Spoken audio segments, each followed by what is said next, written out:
नमस्ते दोस्तों, आपका स्वागत है मेरे इस चैनल पर। आई होप सभी लोग स्वस्थ होंगे, सुखी होंगे और अपनी नियुक्ति और भर्ती काउंसलिंग का इंतजार कर रहे होंगे।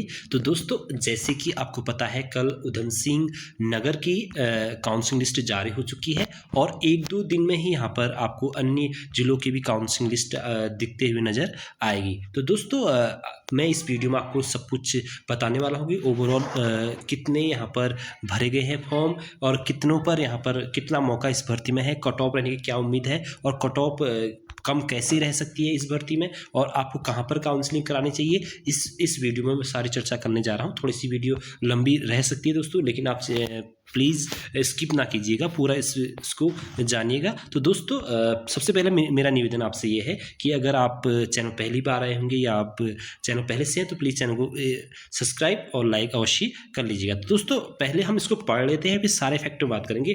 फैक्ट पे क्या क्या बात करेंगे कि काउंसलिंग आपको किस ज़िले से करनी चाहिए, काउंसलिंग लिस्ट देखकर कैसे जाए और क्या क्या संभावनाएं बन रही है, कैसे कम यहाँ पर कट ऑफ जो मैं बता रहा है कट ऑफ हाई रहने वाली है, वो कट ऑफ हाई से कम में कैसे बदल जाएगी वो भी मैं आपको बताऊंगा। तो पहले इसको सारा कुछ समझ लेते हैं कि न्यूज़ क्या कहना चाह रहा है। देखो, प्राथमिक शिक्षा विभाग के अंतर्गत बेसिक शिक्षा भर्ती की प्रक्रिया शीघ्र पूरा किया जाएगा। जनपद द्वारा आयोजित भर्ती प्रक्रिया के तहत 1670 रिक्त पदों पर सापेक्ष 61,861 आवेदन प्राप्त हुए। विभागीय मंत्री धन सिंह रावत ने भर्ती प्रक्रिया में तेजी लाने के लिए निर्देश विभागीय अधिकारी को दिए हैं। विद्यालय शिक्षा विभाग के अधिकारियों ने बताया कि शिक्षा मंत्री धन सिंह रावत ने निर्देश पर प्राथमिक शिक्षा विभाग के अंतर्गत विभिन्न जनपदों बेसिक शिक्षक के 1670 रिक्त पदों पर भर्ती प्रक्रिया शुरू कर दी गई है, जिसके सापेक्ष अब तक विभाग ने 61,861 आवेदन प्राप्त हुए हैं, जिसमें पौड़ी जनपद में 230 रिक्त पदों के सापेक्ष 6,600 आवेदन जनपद स्तर पर प्राप्त हुए हैं। इसी के सापेक्ष यहाँ पर सारे डिस्ट्रिक्ट के लिखे हुए हैं, मैं बता ही देता हूँ। 5,667 टिहरी में 216 सापेक्ष, मतलब सारे डिस्ट्रिक्ट देखना दोस्तों अब, क्योंकि वीडियो भी यहाँ पद भी लिखे हुए हैं। और विभागीय अधिकारी ने बताया कि सभी जनपदों में अभ्यर्थी द्वारा आवेदित आवेदनों की स्क्रूटनी की जा रही है। इसके उपरांत अभ्यर्थियों की मेरिट लिस्ट तैयार करके विभागीय वेबसाइट पर अपलोड किया जाएगा। भर्ती प्रक्रिया को पारदर्शिता तय समय के भीतर संपन्न करने के लिए विभागीय मंत्री डॉक्टर धन सिंह रावत जी ने 11 जनपदों के जिला शिक्षा अधिकारियों को ठोस निर्देश दिए हैं। विभागीय अधिकारियों का कहना है कि भर्ती प्रक्रिया में आवेदन अभ्यर्थियों के शैक्षिक दस्तावेजों के आधार पर उनके शैक्षिक गुणांक तय किए जा रहे हैं और उसके आधार पर मेरिट सूची तैयार की जा रही है। उन्होंने बताया कि शीघ्र ही आवेदित अभ्यर्थियों की मेरिट सूची जारी की जाएगी। तदुपरांत जनपद स्तर पर रिक्त पदों के सापेक्ष अभ्यर्थियों के अंतिम चयन परिणाम घोषित किया जाएगा। बयान सूबे में प्राथमिक शिक्षा भर्ती के 16 पदों के लिए सापेक्ष, ये वही चीज़ है दोस्तों। तो ये धन सिंह रावत जी का कहना है। इसमें देखो, इसमें क्या लिखा है, प्राथमिक शिक्षक भर्ती एक पद के लिए 37 आवेदन। तो दोस्तों, आप लॉजिकली थोड़ा सा इसको समझना कि जो जैसे कि ना, ये किस हिसाब से कह रहा है कि 37 हैं, जबकि एक भर्ती के लिए सिर्फ 4 से भी कम लोग हैं। वो कैसे समझो ना, एक पोस्ट के लिए 4 से भी कम लोग हैं। ये 61,000 पोस्ट कैसी हुई बताऊँ मैं आपको। वो हुई है जैसे कि एक अभ्यर्थी था, एक अभ्यर्थी ने 10 जगह फॉर्म डाला तो टोटल उसके 10 पोस्ट गिन लिए गए। वैसे ही 11 जिलों में रहा तो उसके 11 पोस्ट गिन लिए गए। वैसे ही दूसरे जिले में भी दूसरे अभ्यर्थी ने भी 11 पूरे सारे के जिलों में डाले तो उसके टोटल 2 जिलों के हो गए 22। तो इसी प्रकार से जो टोटल 13 जिलों के टोटल वोट पड़े हैं, यानी कि एक अभ्यर्थी ने प्रत्येक जिले से 6,000 अभ्यर्थियों ने, देखो 6,000 अभ्यर्थियों ने प्रत्येक जिले से कर रखा है आवेदन। तो सीधे लगाओ, अगर औसत 10 जिले भी लगाते हैं हम तो यहाँ पर कितने होते हैं, लगभग 60,000 होते हैं, जो हमें डाटा बता रहे हैं कि 61,000 के आसपास है। तो पहले तो ये अपने मन से ये चीज़ बता लीजिए, 61,000 इसमें कंपटीशन पर है। 61,000 नहीं है, 4 लोग आपके कंपटीशन, आपसे ऊपर सिर्फ अगर आप औसतन 3 अभ्यर्थियों से आगे हैं तो आपका इस भर्ती में सिलेक्शन हो जाएगा। तो दोस्तों, इसको भी पढ़ते हैं, फिर मैं बहुत कुछ बताने वाला हूँ इस वीडियो में। थोड़ी सी लेंथी बनेगी दोस्तों, लेकिन बने रहेगा। उत्तराखंड के 11 जिलों में प्राइमरी स्कूलों का सहायक अध्यापक 16 पदों के लिए 61,000, वही चीज़ है दोस्तों ये। और चंपावत में सबसे कम और सबसे ज़्यादा जो हुए दोस्तों वो है 6,600, जो कि पौड़ी में हुए हैं। चंपावत में सबसे कम हुए हैं 5,190 और सापेक्ष आवेदन की संख्या अन्य जिलों वाले।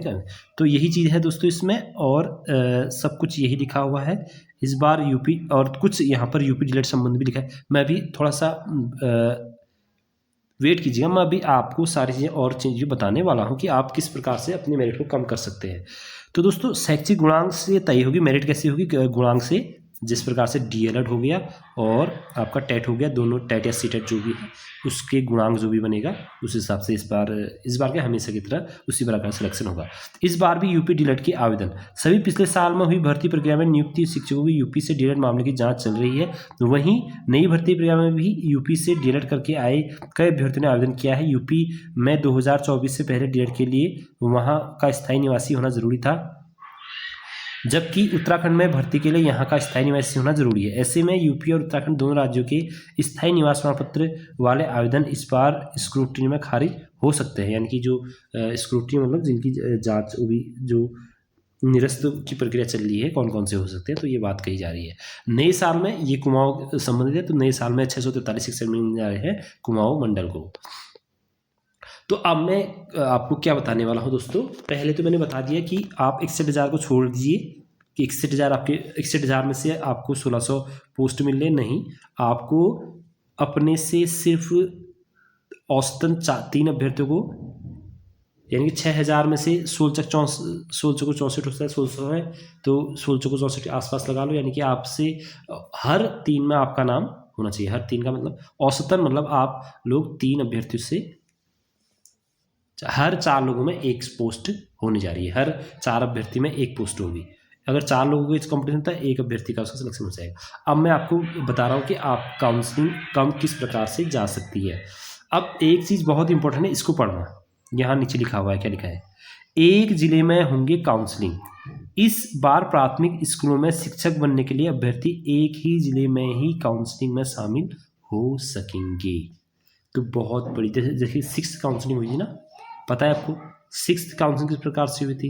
6th काउंसलिंग में एक ही डेट पर सभी जगह पर काउंसलिंग हुई।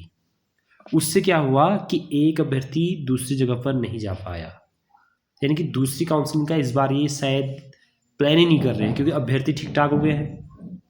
और मान लो कहीं भी 220 अधिकतम 300 पोस्टें भी अगर किसी जिले में है, 250 भी हैं, तो क्या कम से कम 300 अभ्यर्थी तो किसी 6,000 में से पहुंचेंगे। तो सीधी सी बात है कि वैकेंट्स पूरी कंप्लीट हो जाएंगी, क्योंकि प्रत्येक जिले में कम से कम 200-300 पहुंचेंगे लगभग। तो आप कम मेरिट वाले, थोड़ा सा उनके लिए अच्छी खबर है और बुरी खबर भी है, लेकिन अच्छी ज़्यादा है, कम है। जैसे कि 65 वालों की अच्छी खबर है, 64 वालों की अच्छी खबर है, और ज़्यादा वालों की बुरी खबर है। वो किस प्रकार से? जैसे एक कट ऑफ बनती है, जैसे स्टेट लेवल जो कट ऑफ बनती है ना, जैसे कि वहाँ स्टेट लेवल पर जैसी कट ऑफ बनी, मान लो कि 80, जैसे यूकेएससी कट ऑफ बनाता है, मान लो कि 88 से चल रहा है, पहले 88 का आएगा, फिर 87 का आएगा, फिर 86 का आएगा, 85 का आएगा, और उन्हें प्रेफरेंस करने का मौका दिया जाएगा कि आप किस जिले में लेना चाहते हैं। ये तो होगी कट ऑफ। इससे क्या होगा कि जो ज़्यादा गुणांक वाले तो उनका होना ही होना है। लेकिन इसमें जो एक बात आ रही है ना कि एक ज़िले में ही यहाँ पर आवेदन, मतलब एक जो आवेदन करता है वो एक ही ज़िले में काउंसलिंग करता है। इस पर कम गुणांक वालों को कैसे फ़ायदा हो सकता है और ज़्यादा गुणांक वालों को कैसा हो सकता है, मैं देखो अभी आपको लॉजिकली बता रहा हूँ। वो देखो, जैसे मान लो अल्मोड़ा में उदाहरण लेते हैं, 100 पोस्ट हैं, ध्यान रखना दोस्तों, खाली उदाहरण है, 100 पोस्ट है ऐसे मान लो। और उसी प्रकार से मान लो यहाँ पर आपके बागेश्वर में भी यहाँ पर 100 पोस्ट है, उदाहरण लेना, मैं एक वैसे बता रहा हूँ। आप मान लो कि अल्मोड़ा में जो ज़्यादातर लोग चले गए यहाँ काउंसलिंग कराने के लिए, ज़्यादा लोग काउंसलिंग अल्मोड़ा में चले गए, यहाँ चले गए 250 लोग। और सीधी सी बात है, जहाँ ज़्यादा लोग जाएंगे वहाँ पर क्या होगा दोस्तों, गुणांक ऊपर रहेगा। जहाँ कम लोग जाएंगे वहाँ पर गुणांक कम रहेगा। अब जाने कैसे कि कहाँ कम लोग जाना चाह रहे हैं, इसके लिए भी दोस्तों एक हमने ग्रुप तैयार कर रहे हैं, या ग्रुप है हमारे पास। तो हम काउंसलिंग 2-3 दिन पहले कुछ उसमें डालेंगे कि मतलब 1000 लोगों का भी डाटा आपको मिल जाएगा, तो वो पता चल जाएगा कि आपको किस प्रकार से कहाँ हमें जाना चाहिए। अब देखो यहाँ ज़्यादा लोग चले गए, पोस्टें यहाँ भी लगभग सेम थी, रेशियो में भी निकाल लें तो यहाँ मान लो 200 लोगों में पहुँच गए 1000 लोग, और यहाँ 100 लोगों में पहुँचे सिर्फ 400 लोग। अब बताओ आपके कहाँ पर ज़्यादा चांसेज है और कहाँ मेरिट कम जाएगी। तो आपको किसी भी तरह से पहले ये जानकारी, मैक्सिमम जानकारी इकट्ठा कीजिए, ग्रुप बनाइए बहुत बड़ा, 6000 में से 3000 का ग्रुप बना दीजिए, 2000 का ग्रुप बना दीजिए, मैक्सिमम लोगों का ग्रुप बना दीजिए। तो क्लियर, जो ठीक ठाक गुणांक वाले हैं उनका तो होगा। इसमें कम वाला गुणांक कैसे हो जाएगा बता दिया मैंने, जैसे कि यहाँ कट ऑफ ऊपर जाएगी, यहाँ कट ऑफ सीधे सीधे नीचे जाएगी। यहाँ हो सकता है 62 में भी नंबर आ जाए, 61 में भी नंबर आ जाए, 65 में भी नंबर आ जाए, 66 में भी नंबर आ जाए, 66 में भी नंबर आ जाए। तो यहाँ पर गुणांक कम रहने की आशा रहती है जब इस प्रकार से काउंसलिंग होती है। हाँ, प्रेफरेंस वाइज जब कट ऑफ आती है, जो मैंने बताया स्टेट लेवल से कट ऑफ आती, तो क्या होता है यहाँ पर जो कट ऑफ होती बहुत हाई रहती, जो मैंने बताया था 70 से नीचे किसी भी श्रेणी में कट ऑफ कम नहीं जाती। लेकिन अब चांस है कि कहीं ना कहीं यहाँ पर कट ऑफ कम गिरेगी। बाकी कट ऑफ कम कैसे गिरी, जैसी लिस्ट आएगी मैं बताऊंगा कि कट ऑफ, एक बार फिर से बताऊंगा कि कट ऑफ कितने रहने की, इस समय औसतन कितने रहने की उम्मीद है। तो दोस्तों आपको क्या करना है, पहले ये क्लियर करना है कि कहाँ पर कम कैंडिडेट जा सकते हैं, और दुर्गम वाले जिले जहाँ हैं वहाँ पर प्रेफरेंस कम करते हैं लोग जाने के। तो ध्यान रहे, दुर्गम जिले पर अगर आपको गुणांक कम है तो वहाँ जाने की कोशिश, जो मतलब जो जिला ज़्यादा दुर्गम एरिया में आता है, जैसे आपका चमोली, उत्तरकाशी हो गया, ये साइड है थोड़ा सा दुर्गम जिले उसमें आते हैं, तो यहाँ पर थोड़ा सा चांसेस ज़्यादा रहने की उम्मीद रहती है। तो बाकी बाद में बताऊंगा, जैसे जैसे अपडेट नई चीज़ें आएंगी उसमें बताते रहूँगा। बस चैनल में आप बने रहिएगा और चैनल को लाइक शेयर सब्सक्राइब अवश्य कर दीजिएगा दोस्तों। ये बात हो गई। अब मैंने आपसे क्या बताया कि आप कैसे जानेंगे कि कट ऑफ, कम लोग कैसे, ये आप मैक्सिमम लोगों से ग्रुप बने हुए हैं वहाँ पर क्लियर कीजिए कि कौन अभ्यर्थी, कितने लोग कौन से अभ्यर्थी कहाँ जा रहे हैं, और क्लियर कीजिए दोस्तों। ये है। और जहाँ पर आपको औसतन लग रहा है, मैं पोल भी कराऊंगा, इसीलिए कह रहा हूँ कि चैनल पर बने रहिएगा। मैं टेलीग्राम में पोल कराऊंगा कि कौन से कितने अभ्यर्थी किस वहाँ जाए, क्योंकि लगभग 1500 का डाटा तो मैं ही बता दूंगा आपको। 1500 अभ्यर्थी में से कितने अभ्यर्थी किस जिले में काउंसलिंग करने के लिए जा रहे हैं, आपके लिए कहाँ पर सही रहेगा। तो ध्यान रहे, एक पोल तो मैं 1500 2000 लोगों का डाटा तो मैं ही दे दूंगा आपको, इसलिए आप चैनल पर बने रहिएगा।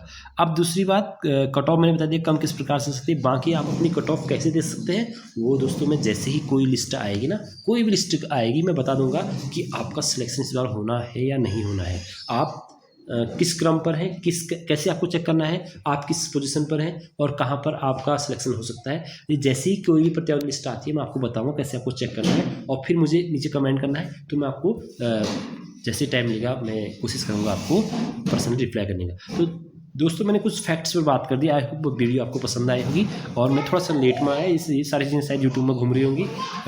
तो दोस्तों फिर मिलते हैं एक नेक्स्ट वीडियो में। अगर चैनल पहली बार आएंगे तो प्लीज़ चैनल को लाइक से सब्सक्राइब अवश्य कर देना। और आई होप कि इस बार